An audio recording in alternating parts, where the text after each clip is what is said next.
Mongaru ena tikutsatira bwino ena mwina sitikutsatira maka ndithu kuti ku parliament kulatuluka schedule imeneyo imakamba ndithu mmene ayendere ndondomeko ya kumeneyo kuchoka mu chaka cha 2025 paja ndithu parliament imene ikatha mu chaka cha 2030 ndipo tenge ndimene inatuluka schedule imeneyo imakamba zonena kuti pa 27 October which is today ndi tsiku ndithu limene aphungu a nyumba ya malamulo amene asankhidwa pa chisankho chinachitika pa 16 September 2025 amamba ndithu mwambo olumbira ndi mwambo umenewo mmene amafotokozera akunena zoti maka uzatha pa 28 October 2025 kuchoka pamenepo maka amene tafotokozera kale kuti parliament imene ndi yoyamba ndeto kumene ndithu kuti kusankhidwe atsogoleri kumeneko adindo ngati speaker wa nyumba ya malamulo, first deputy speaker, kena kumazabwa ndithu second deputy speaker kumeneko ndipo tenga ndithu kuti aphungu amenewa amene ndithu kuchita mavote kusankha ndithu anthu oti ayimire ndithu maudindo amenewa ndipo tengera ndimene zimakhalira amene azona kuti majority ndimene ndithu imawina nthawi zonse ndi kumeneko ndithu amene akhali ndi majority ndi amene ndithu apeze mpando umenewo ndi paja ndithu kuzipani zimene ndithu ndi za DPP komanso MCP kumeneko ndithu kunaperekedwa mayina oti akachite mpikisano pa udindo umenewo wa speaker of parliament komanso ndithu aphungu ena a independent anapereka ndithu mayina awo kuti azapikisana nawo ndithu pa udindo umenewo wa speaker of parliament ndipo tenga ndi ku chipani cha Malawi Congress Party chomwe ndi chotsutsa padakale panopa kumeneko ndithu poyamba tinaona Sam Kawale aja ndithu anali anduna aza ulimi mulamuliro ndithu wa chipani cha MCP amene ndithu anapereka zina lawo kuti akapikisana nawo pa udindo umene wa speaker of parliament komano ku chipani kumeneko atakhalirana pasi ndithu ku drawing table kumene anaona zoti amene ndithu sakuyenera kukapikisana pa udindo umene malo make anapereka zina ndithu la Peter Dimba pomwe ku chipani cha Democratic Progressive Party kumeneko ndithu kunatumizidwa zina la Samia Sulemani zina limeneli anapereka ndithu ni mtsogoleri wa dziko padakale panopa Professor Arthur Peter Mutharika paya ndithu ni mtsogoleriso wa chipani chimene cha DPP ndi ena ndithu amene amapikisana nawo maka ndithu anatchula mayina awo ndi akuti ndi Akondwani Nankhumwa a chipani cha PDP nawonso ndithu anazichallenja kuti ndithu akapikisana nawo pa udindo umene wa speaker of parliament kuchoka panepo pali ndithu mayina angapo maka ochoka ndithu kwa aphungu a independent ndi pali ndithu udindo wa first deputy speaker of parliament paja mbuyomu mu ulamuliro wa chipani cha Malawi Congress Party amene ndithu pa udindo umenewo anali a Madaliso Kazombo paja speaker ndi anali a Catherine Gotani Hala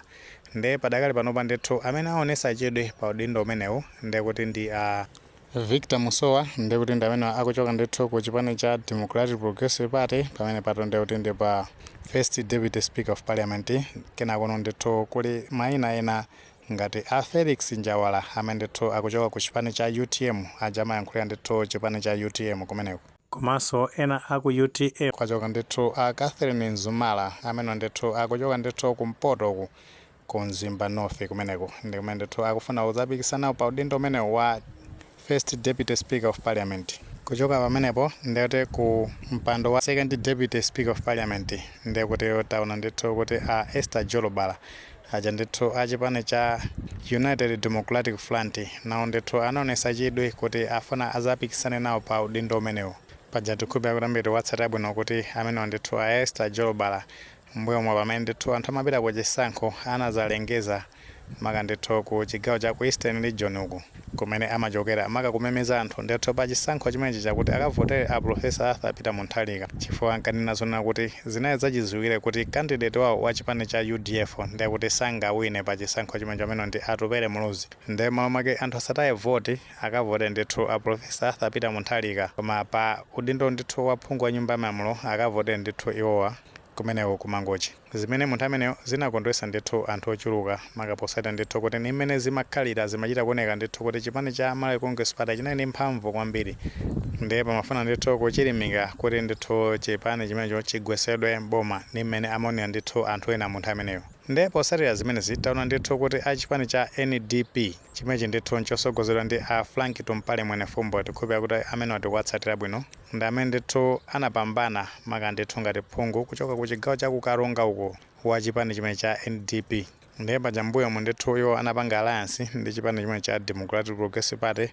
maka ndithu analowaso ndi Northern Bloc kuphatikizapo ndithu a chipani cha Ford. Pa zifukwa zina tinaona ndithu kuti anakapereka mapepers awo ku bungwe la Malawi Electoral Commission makakupikisanawo pa udindo wa mtsogoleri wa dziko. Posatira pamenepo tinaona ndithu kuti anabweranso kuzapanga endozi a Profesa Arthur Peter Mutharika pa chisankho chimenechi. Ndiye kumeneku ku chipani chawo cha NDP atulutsa ndithu kalata kuti pamene akupita ku parliament makandithu pamenepa pa 29 October 2025 ndiye kuti iwo ndithu chipani chawo chokapanga endozi